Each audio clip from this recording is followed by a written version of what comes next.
ఈ రోజు వీడియోలో ఒక ప్రిన్సెస్ కట్ బ్లౌజ్ మెథడ్ అయితే చెప్పబోతున్నాను నేను. ఈ మెథడ్ లో మీరు ప్రిన్సెస్ కట్ బ్లౌజ్ ని కటింగ్ చేసిన తర్వాత ఇంక వేరే ఏ మెథడ్ కూడా యూజ్ చేయరు, అంత పర్ఫెక్ట్ గా వస్తుంది బ్లౌజ్ ఫిట్టింగ్.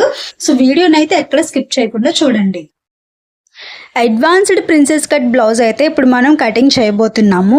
సో కేర్ఫుల్గా వీడియోని ఎక్కడ స్కిప్ చేయకుండా క్లియర్గా అయితే వినండి. ఫోల్డింగ్ నా వైపు, ఓపెనింగ్స్ అటువైపు ఉంచుకొని ఒక రిఫరెన్స్ లైన్ అయితే డ్రా చేసుకున్నాను. ఫస్ట్ మనం బ్యాక్ పార్ట్ని మెజర్మెంట్ చేసుకుంటున్నాం. హైట్ నేను 14 ఇంచెస్ తీసుకున్నాను. ఇది back part, blouse back part marking చేస్తున్నా. సో ఈ 14 ఇంచెస్ లెంత్, షోల్డర్ విడ్త్ వచ్చేసి నేను 5.5 ఇంచెస్ తీసుకున్నాను. బ్లౌజ్ బ్యాక్ పార్ట్ మార్కింగ్ సరిగ్గా వింటేనే ఫ్రంట్ పార్ట్ అనేది మనం క్లియర్గా మార్కింగ్ చేయగలుగుతాము. సో ఈ పార్ట్ స్కిప్ చేయొద్దు. షోల్డర్ 5.5 ఇంచెస్ మార్క్ చేసుకున్నాం. Arm hole down 6 inches mark చేసుకుంటున్నాం. Arm hole down 6 inches mark చేసుకున్నా. ఈ బ్లౌజ్ ఏ సైజ్ బ్లౌజ్ నేను కటింగ్ చేస్తున్నాను అనేది అనవసరం. ప్రిన్సెస్ కట్ డ్రాఫ్టింగ్ ఏ విధంగా చేస్తున్నాను అనేది మాత్రమే మీరు ఏ బ్లౌజ్కైనా అప్లై చేయొచ్చు అనమాట ఈ ఫార్ములాని. సో నేను చెస్ట్ మెజర్మెంట్ 11.5 ఇంచెస్ తీసుకున్నాను. మీరు 32, 34, 36, 38 అప్ టు 40 వరకు ఏ బ్లౌజ్ అయినా ప్రిన్సెస్ కట్ డ్రాఫ్టింగ్ చేసుకోండి, కానీ మెజర్మెంట్స్తో సంబంధం లేదు. జస్ట్ ప్రిన్సెస్ కట్ డ్రాఫ్టింగ్ అనేది మాత్రం చూడండి. సో ఫ్రంట్ పార్ట్ అర్థం అవ్వాలంటే బ్యాక్ పార్ట్ మనకి మెయిన్ కాబట్టి స్కిప్ చేయొద్దని చెప్తున్నాను. సో మీరు ఏ బ్లౌజ్ అయితే డ్రాఫ్టింగ్ చేస్తున్నారో ఆ మెజర్మెంట్స్ మీరు మార్కింగ్ చేసేసుకోండి. ఆర్మ్ హోల్ స్కేల్తో నేను ఆర్మ్ హోల్ రౌండ్ మార్కింగ్ చేసుకుంటున్నాను. ఇప్పుడు ఇదే బ్యాక్ పార్ట్ మెజర్మెంట్ని మనం యాజ్ ఇట్ ఈజ్గా ఫ్రంట్ పార్ట్కి కూడా మార్కింగ్ చేస్తాం కాబట్టి ఒకసారి మెజర్మెంట్స్ వినేయండి. హైట్ 14 ఇంచెస్ తీసుకున్న, shoulder 5.5 inch, arm hole down 6 inches and chest measurement 11.5 inches. ఇప్పుడు దీన్ని మార్కింగ్ చేసుకున్న ప్రకారం కటింగ్ చేసి తీసేద్దాం. మీరు ఇప్పటి వరకు ప్రిన్సెస్ కట్ బ్లౌజ్ అంటే ఒకే విధానాన్ని ఫాలో అయ్యి ఉండవచ్చు. నేను మొన్న బ్లౌజ్ మాస్టర్స్ కటింగ్ చేసే మెథడ్ని కూడా మీతో షేర్ చేసుకున్నాను. అయితే ఈరోజు చెప్పే కటింగ్ పూర్తి భిన్నంగా ఉంటుంది. అండ్ ఈ కటింగ్ మీరు ఒకసారి ట్రై చేసిన తర్వాత ఇంకా ఎప్పుడు ప్రిన్సెస్ కట్ బ్లౌజ్ కుట్టాలి అనుకున్నా సరే ఇదే ప్యాటర్న్ ఫాలో అవుతారు. అంత బాగా కుదురుతుంది బ్లౌజు. ఒకసారి ఈ కటింగ్ మెథడ్లో ట్రై చేసి చూడండి. ట్రై చేసిన తర్వాత అప్పుడు ఎలా వచ్చిందో నాకు కామెంట్ చేసి చెప్పండి. అందులోనూ మనం ప్రిన్సెస్ కట్ బ్లౌజ్ అనేసరికి స్ట్రైట్ కటింగ్ మాత్రమే తీసుకునే వీలుంటుంది. క్రాస్ కటింగ్ వేయడానికి కుదరదు. ఈ బ్లౌజ్లో స్ట్రైట్ కటింగ్ మాత్రమే తీసుకోవాలి కాబట్టి సో ఎక్కడా కూడా చెస్ట్ పార్ట్లోని ఎలాంటి హెచ్చు తగ్గులు రాకుండా క్లాత్ ఎలా సరిపోవాలి, ఎక్కడ ఎక్స్టెన్షన్ చేసుకోవాలి అనే మెథడ్స్ కూడా నేను ఎక్స్ప్లెయిన్ చేస్తాను. అందుకే వీడియోని ఎక్కడ స్కిప్ చేయకుండా చూడండి. ఇన్ని రోజులు మీరు ఫాలో అయిన ప్రిన్సెస్ కట్ బ్లౌజ్ కటింగ్ మెథడ్లో ఏవైనా స్టిచ్చింగ్లో కానీ కటింగ్లో కానీ చిన్ని మార్పులు వచ్చి ఉండవచ్చు. చెస్ట్ ఫిట్టింగ్ కరెక్ట్గా అనేది ఉండకపోయి ఉండవచ్చు. కానీ ఈ కటింగ్ ఒకసారి ట్రై చేసి చూడండి. ఇందులో ఎలాంటి ఫాల్ట్ లేకుండా బ్లౌజ్ అయితే చాలా పర్ఫెక్ట్గా వస్తుంది. బ్లౌజ్ బ్యాక్ పార్ట్ కటింగ్ చేసి తీసేసాం కదా, ఇప్పుడు దీన్ని మనం ప్రింటింగ్ వేసుకోవాలి యాజ్ ఇట్ ఈజ్ ఫ్రంట్ పార్ట్కి. అయితే ముందుగా ఏం చేయాలంటే బ్లౌజ్కి కింది వైపు భాగంలో ఒక 1/2 ఇంచ్కి ఒక మార్జిన్ అయితే డ్రా చేసుకోవాలి. 1/2 ఇంచ్ ఎక్స్ట్రా మార్జిన్ అనమాట. ఇది బ్లౌజ్ యొక్క బాటమ్ పార్ట్లో నేను తీసుకున్నాను ఈ 1/2 ఇంచ్. సో ఇది కూడా ఇంక్లూడెడ్ చేసుకొనే మనం మెజర్మెంట్ చేసుకోవాలి. ఏది బ్లౌజ్ యొక్క మెయిన్ డాట్ మార్కింగ్ చేసినప్పుడు చెప్తాను. ఫస్ట్ అయితే 1/2 ఇంచ్ ఇలా వీడియోలో చూపిస్తున్నట్టుగా మార్క్ చేసుకోండి. అండ్ అదేవిధంగా ఎప్పుడు మనం బ్లౌజ్ ఫ్రంట్ పార్ట్ మార్కింగ్ అనగానే స్టార్టింగ్ ఒక 1/2 ఇంచ్ మార్కింగ్ చేసుకుంటాం కదా నిలువుగా, ఆ 1/2 ఇంచ్ కూడా యాజ్ ఇట్ ఈజ్ మార్కింగ్ చేసుకోవాలి. ఇది ఎప్పుడు కూడా మర్చిపోకూడదు. ఏ బ్లౌజ్ అయినా సరే, కటోరీ బ్లౌజ్ అయినా, ప్రిన్సెస్ కట్ బ్లౌజ్ అయినా, నార్మల్ కట్ బ్లౌజ్ అయినా, ఏదైనా సరే 3 టక్స్ 4 టక్స్ ఏ బ్లౌజ్కైనా ఈ 1/2 ఇంచ్ ఖచ్చితంగా తీసుకోవాలి. ఈ 1/2 ఇంచ్ హుక్స్ పట్టి కాజా పట్టి మార్కింగ్ కోసం అనమాట ఎక్స్ట్రా తీసుకుంటాం. సో ఇది లేకపోతే మళ్ళీ బ్లౌజ్ ఫిట్టింగ్లో ఒక 1/2 ఇంచ్ తేడా వస్తుంది. ఇప్పుడు మనం బ్లౌజ్ బ్యాక్ పార్ట్ ఏదైతే తీసుకున్నామో ఇప్పుడు చూడండి ఒకసారి బ్లౌజ్ యొక్క హైట్ 14.5 ఇంచ్ అయింది. 1/2 ఇంచ్ ఎక్స్ట్రా కలుపుకున్నాం కాబట్టి. సో ఈ 14.5 ఇంచ్కి మనం మార్కింగ్ చేసుకొని అలానే బ్లౌజ్ హైట్ని కూడా మార్కింగ్ చేసుకోవాలి. ఇప్పుడు బ్లౌజ్ యొక్క బ్యాక్ పార్ట్ ఏదైతే మనం కటింగ్ చేసుకున్నామో దాన్ని దీని మీద ప్లేస్ చేసుకొని యాజ్ ఇట్ ఈజ్ మార్కింగ్ చేసుకోవాలన్నమాట ఫస్ట్. అప్పుడు కొలతలు ఎక్కడా కూడా హెచ్చుతగ్గులు రాకుండా ఉంటాయి.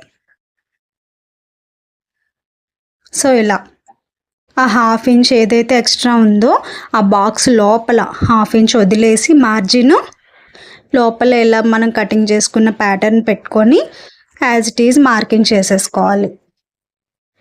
ఈ మార్కింగ్లో మీరు ఎక్కువగా కన్ఫ్యూజ్ అయ్యే పార్ట్ ఏది అంటే మనం నిలువుగా 1/2 ఇంచ్ తీసుకున్నాం కదా ఎప్పట్లాగా బ్లౌజ్కి ఎక్స్ట్రా, ఆ మార్కింగ్ని వదిలేసి మెజర్మెంట్ చేసుకుంటాం. కానీ కింది వైపున ఏ 1/2 ఇంచ్ అయితే బాటమ్ పార్ట్లో ఎక్స్ట్రా తీసుకున్నామో ఆ 1/2 ఇంచ్ని మాత్రం ఇంక్లూడ్ చేసుకొని మార్కింగ్ చేసుకోవాలి మెయిన్ డార్కింగ్. సో ఆ 1/2 ఇంచ్ని కానీ వదిలేసి మార్కింగ్ చేసుకున్నారంటే ఇంక ఈ మెథడ్ అనేది ఫెయిల్ అయిపోయినట్టే, బ్లౌజ్ సరిగ్గా రాదు ఫిట్టింగ్. ఓకేనా? సో క్లియర్గా ఇది దృష్టిలో పెట్టుకోండి. బాటమ్ లెంత్లో ఉన్న 1/2 ఇంచ్ మాత్రం కౌంటింగ్లోకి వస్తుంది మెజర్ చేసేటప్పుడు. సో నేనైతే బ్యాక్ పార్ట్ని యాజ్ ఇట్ ఈజ్ ఇలా ప్రింట్ చేసేసాను. మనం ఆర్మ్ హోల్ దగ్గర ఒక 1/2 ఇంచ్ డౌన్ అయితే తీసుకుంటాం కదా, అది ఫస్ట్ మార్కింగ్ చేసుకోవాలి. ఆర్మ్ హోల్ స్కేల్ యూజ్ చేసి మార్కింగ్ చేసుకుంటే బెటర్. నాకు ఇక్కడ క్లాత్ ఎక్కువగా కదులుతుంది, సిల్క్ క్లాత్ జారుతుంది కాబట్టి నేను ఇలా డ్రా చేసుకున్నాను 1/2 ఇంచ్ అనేది. మీరైతే రౌండ్ పర్ఫెక్ట్గా వస్తుంది arm whole. So arm whole scale use చేసి డ్రా చేసుకోండి. ఓకే, ఇప్పుడు ఫస్ట్ మనం ప్రిన్సెస్ కట్ ఫ్రంట్ పార్ట్ కదా కటింగ్ చేస్తున్నాం. చూడండి, చెస్ట్ పార్ట్ వైపు అంటే ఆర్మ్ హోల్ లైన్ వచ్చింది కదా, అక్కడ 1 ఇంచ్ ఎక్స్ట్రా మార్కింగ్ చేసుకోవాలి. అలాగే బాటమ్ పార్ట్లో 2 ఇంచెస్ ఎక్స్ట్రా మార్కింగ్ చేసుకోవాలి. ఇప్పుడు ఆ 1 ఇంచ్ లైన్ని ఈ 2 ఇంచ్ లైన్ని కలిపేయాలి. ఎందుకంటే మనకి ఫ్రంట్ పార్ట్లో 2 ఇంచెస్ అనేది మెయిన్ డాట్ విడ్త్ వస్తుంది కదా, దాన్ని ఎక్స్ట్రా మార్కింగ్ చేసుకోవాలి ఖచ్చితంగా. ఇది చేసుకుంటేనే మనకి చెస్ట్ ఫిట్టింగ్ ఉంటుంది, లేదంటే ఖర్చుల దగ్గర క్లాత్ సరిపోదు. ఇప్పుడు వచ్చేసి మనం బస్ట్ పాయింట్ని క్యాలిక్యులేట్ చేసుకోవాలి. జస్ట్ నేను ర్యాండమ్గా చూపిస్తున్నాను. ఫస్ట్ బస్ట్ పాయింట్ ఈ బ్లౌజ్కి 10.5 ఇంచెస్ దగ్గర వస్తుంది, అక్కడే మార్కింగ్ చేసుకున్నాను. సో ఇది ఎక్కడికి రావాలి అంటే విడ్త్ కరెక్ట్గా 4 ఇంచెస్ దగ్గర రావాలి. చూస్తున్నారు కదా, స్టార్టింగ్ 1/2 ఇంచ్ వదిలేసి ఆ లైన్ దగ్గర నుంచి 4 ఇంచెస్ పెట్టుకొని ఒక మార్కింగ్ చేసుకోండి. 4 ఇంచెస్ విడ్త్ దగ్గర ఒక మార్కింగ్ చేసుకొని ఇప్పుడు ఆ లైన్ మీదనే బస్ట్ పాయింట్ ఇంకొకసారి క్యాలిక్యులేట్ చేద్దాం. 10.5 ఇంచెస్ వీడియోలో చూపిస్తున్న విధంగా అలా డ్రా చేసుకోవాలన్నమాట. కరెక్ట్గా 4 ఇంచెస్ విడ్త్ మీదనే డ్రా చేసుకోవాలి. తర్వాత ఇప్పుడు బాటమ్ పార్ట్ లైన్కి వచ్చేస్తే ఇక్కడ విడ్త్ ఎంత తీసుకోవాలంటే అక్కడ 4 ఇంచెస్ తీసుకున్నాం. బాటమ్ పార్ట్లో మాత్రం 1/2 ఇంచ్ వదిలేసి లైను 3.5 ఇంచ్కి మెజర్ చేసుకొని ఒక మార్కింగ్ చేసుకోవాలి. 3.5 ఇంచెస్ విడ్త్ తీసుకోవాలి బాటమ్ పార్ట్లో. ఇప్పుడు ఆ 4 ఇంచెస్ విడ్త్ని ఈ 3.5 విడ్త్ని వీడియోలో చూపిస్తున్నట్టుగా అలా స్కేల్తో జాయింట్ చేసేయాలి. కింద మనం ఎక్స్ట్రా తీసుకున్న 1/2 ఇంచుని కూడా కలిపేసుకొని డ్రా చేసుకోవాలి.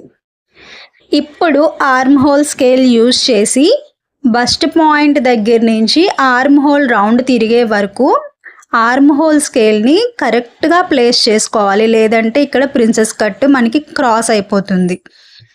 సో వీడియోలో చూపిస్తున్నట్టుగా కరెక్ట్గా ప్లేస్ చేసుకొని అంటే సెంటర్కి రావాలన్నమాట. ఆర్మ్ హోల్ రౌండ్ సెంటర్కి రావాలి, మనకి ఆ కర్వ్ అనేది కలవాలి. సో అలా డ్రా చేసుకోవాలి. ఇప్పుడు డాట్ యొక్క విడ్త్ 2 ఇంచెస్ తీసుకుంటున్నాను. మెయిన్ డాట్ యొక్క విడ్త్ 2 ఇంచెస్ తీసుకుంటున్నా. అలాగే హైట్ కూడా 2 ఇంచెస్ తీసుకుంటున్నాను. మెయిన్ డాట్ యొక్క హైట్ కిందన మనం 1/2 ఇంచ్ లైన్ ఉంది కదా, అది మర్చిపోకూడదు, అక్కడి నుంచే కలుపుకోవాలి మనం. సో నేను ఆ 1/2 ఇంచ్ దగ్గర నుంచే 2 ఇంచెస్ని మార్కింగ్ చేసుకున్నాను. మీకు అర్థం అవ్వడం కోసం ఆ 1/2 ఇంచ్ లైన్ని ఇంకొకసారి మార్కింగ్ చేసి చూపిస్తున్నాను చూడండి. సో అక్కడ మనకి 1/2 ఇంచ్ ఎక్స్ట్రా లైన్ అయితే ఉంది, అక్కడి నుంచి 2 ఇంచెస్ ఇంకొకసారి మార్కింగ్ చేసుకుందాం. మెయిన్ డాట్ విడ్త్ లెంత్ వచ్చేసి 2 ఇంచెస్ మెయిన్ డాట్, విడ్త్ వచ్చేసి 2 ఇంచెస్. ఓకే, ఇప్పుడు బస్ట్ పాయింట్ దగ్గర నుంచి ఇలా అయితే వీడియోలో చూపిస్తున్న విధంగా చిన్న కర్వ్ని తిప్పుకుంటూ డ్రా చేసుకోవాలి. ప్రిన్సెస్ కట్ షేపు ఎప్పుడు ఈ విధంగానే డ్రా చేసుకోవాలి. ఇప్పుడు ఒకసారి క్లియర్గా అబ్జర్వ్ చేయండి. మెయిన్ ఇంపార్టెంట్ పాయింట్ ఇదే. ఈ కటింగ్ మెథడ్లో మెయిన్ డాట్ మాత్రమే మనం ఎక్స్ట్రా తీసుకున్న 1/2 ఇంచ్ మీద ఉండాలి. సో మెయిన్ డాట్ కార్నర్స్ ఏమొంచి మనకి అసలైన బ్లౌజ్ మార్కింగ్ ఉంది కదా బ్యాక్ పార్ట్ది, ఆ మార్కింగ్కి ఎడ్జెస్కి వీడియోలో చూపిస్తున్న విధంగా కలిపేసుకోవాలి. క్లియర్ కదండి? మనం ఎక్స్ట్రా తీసుకున్న 1/2 ఇంచ్ లైన్ మీద మెయిన్ డాట్ మాత్రమే ఉండాలి. సో అందుకనే ఎడ్జెస్ని నేను ఇలా కలిపేసుకుంటున్నాను. అప్పుడు మనకి ఫ్రంట్ పార్ట్ లోత్ అనేది డ్రా అవుతుంది కింది వైపుకి, ఈ విధంగా అన్నమాట. సో అయితే క్లియర్గా కలిపేసుకోండి, లేదంటే షేప్ సరిగ్గా రాదు. ఇప్పుడు మీకు కటింగ్ చేసేటప్పుడు ఇది ఇంకా బాగా అర్థమవుతుంది. నేను కటింగ్ చేసి చూపిస్తున్నాను, చూడండి. ఇది ప్రిన్సెస్ కట్ షేప్ని ఎగ్జాక్ట్గా అనలైజ్ చేసి కటింగ్ చేసేటటువంటి ఒక అడ్వాన్స్డ్ కటింగ్ మెథడ్. ఈ విధంగా కటింగ్ చేసుకుంటేనే ఆ ప్రిన్సెస్ కట్ కరెక్ట్గా కటింగ్ పార్ట్ ఏదైతే ఉందో సెంటర్లో అది చాలా పర్ఫెక్ట్గా వస్తుంది. బ్లౌజ్ బాగా ఫిట్ అవుతుంది, చూడడానికి అందంగా ఉంటుంది అన్నమాట లుక్ కుట్టిన తర్వాత. సో నేను స్టిచ్చింగ్ చేసిన వీడియో కూడా అప్లోడ్ చేస్తాను. ఈ కటింగ్ మెథడ్ ఎంత పర్ఫెక్ట్గా అందరికీ బాగా సెట్ అవుతుంది అనేది మీకు అప్పుడు అర్థమవుతుంది. సో మీరైతే బ్లైండ్గా ఈసారి నుంచి ప్రిన్సెస్ కట్ అనగానే ఈ మెథడ్నే ఫాలో అయిపోండి. చూసారు కదా, నేను కటింగ్ చేసేటప్పుడు మెయిన్ డాట్ విడ్త్ దగ్గర లోత్ అయితే ఎలా కటింగ్ చేసుకున్నానో సో అలా ఫామ్ అవ్వాలన్నమాట మనకి. అలాగే ఆర్మ్ హోల్ దగ్గర ఎక్స్ట్రా 1 ఇంచ్ కూడా నీట్గా కటింగ్ చేసుకొని ఆ రౌండ్ షేప్ని కూడా 1/2 ఇంచ్ చాలా జాగ్రత్తగా కటింగ్ చేసి తీసేసుకోండి. సో ఇది మనకి మెయిన్ ప్రిన్సెస్ కట్ మార్కింగ్లో ఆర్మ్ హోల్ అనేది. సో జాగ్రత్తగా కటింగ్ అయితే చేసుకోవాలి, అక్కడ అస్సలు పాడవనివ్వద్దు బ్లౌజ్. అండ్ నేను ఈ బ్లౌజ్ కటింగ్లో నెక్ డ్రాఫ్టింగ్ అయితే చూపించలేదు, neck cutting. So neck width 2.5 inches పెట్టుకోండి, 2.25 ఇంచెస్ కూడా పెట్టుకోవచ్చు, అది మీ ప్రిఫరబుల్. మీకు షోల్డర్ లెంత్ ఎంత కావాలి విడ్త్ అనే దాన్ని బేస్ చేసుకొని 2.5 ఇంచెస్ అయితే పెట్టుకోండి. మీకు నచ్చిన మోడల్ మీరు డ్రాఫ్టింగ్ చేసుకోండి. నేను ఇక్కడ నెక్ డ్రాఫ్టింగ్ అయితే చూపించలేదు ఈ వీడియోలో. సో ఇప్పుడు మనం డ్రా చేసుకున్న ప్రిన్సెస్ కట్ని అయితే జాగ్రత్తగా కటింగ్ చేసి తీసేసుకుందాం. షేప్ ఏ విధంగా వచ్చిందనేది ఒకసారి చూడండి. చాలామంది ఇక్కడ ప్రిన్సెస్ కటింగ్ చేసేటప్పుడు ఫ్రంట్ పార్ట్లో మనం main dot width and length 2 inches ఈక్వల్గా తీసుకుంటాం కదా. సో విడ్త్ అయితే కరెక్ట్గానే వచ్చేస్తుంది. మెయిన్ డాట్ లెంత్ 2 ఇంచెస్ ఏదైతే ఉందో అది కొంచెం క్రాస్ ఇలా వేసేసి కటింగ్ చేసేస్తారనమాట, ఒక కర్వ్ ఇలా తిరిగినట్టు. అలా కాదు, లెంత్ ఎగ్జాక్ట్గా 2 ఇంచెస్ అక్కడ పడాలి, ఆ విధంగా కటింగ్ చేసుకోవాలి. అదొక్కటి మీరు మైండ్లో పెట్టుకొని కటింగ్ చేసుకునేటప్పుడు స్లోగా జాగ్రత్తగా కటింగ్ చేసుకోండి. సో ఇప్పుడు నేను కటింగ్ చేసిన తర్వాత మీకు ఆ పార్ట్ ఒకసారి చూపిస్తాను, చూడండి. ఒకసారి బాగా గమనించినట్టయితే చూసారా, మెయిన్ డాట్ లెంత్ 2 ఇంచెస్ అలా ఎగ్జాక్ట్గా కనిపిస్తుంది. అలా 2 ఇంచెస్ లెంత్ అయితే అక్కడ మెజర్ అవ్వాలన్నమాట, అలా కటింగ్ చేసుకోవాలి. సో ఫైనల్గా అయితే ఇదన్నమాట మనం కటింగ్ చేసుకున్న ప్రిన్సెస్ కట్ బ్లౌజ్ షేప్ అయితే కటింగ్లో ఈ విధంగా వస్తుంది. సో ఈ వీడియో మీ అందరికీ అర్థమైంది అనుకుంటున్నాను. బిగిన్నర్స్ కూడా ఒకసారి మీకు ఈ వీడియో క్లారిటీగా అనిపించింది, అర్థమైంది. నేను కొలతలు మెజర్మెంట్స్ ఎందుకు 1/2 ఇంచెస్ ఎక్స్ట్రా తీసుకున్నాను అనేది క్లియర్గా అర్థమైంది అనుకుంటే మాత్రమే ఈ కటింగ్ మెథడ్ని ట్రై చేయండి. అందరికీ thank you so much for watching.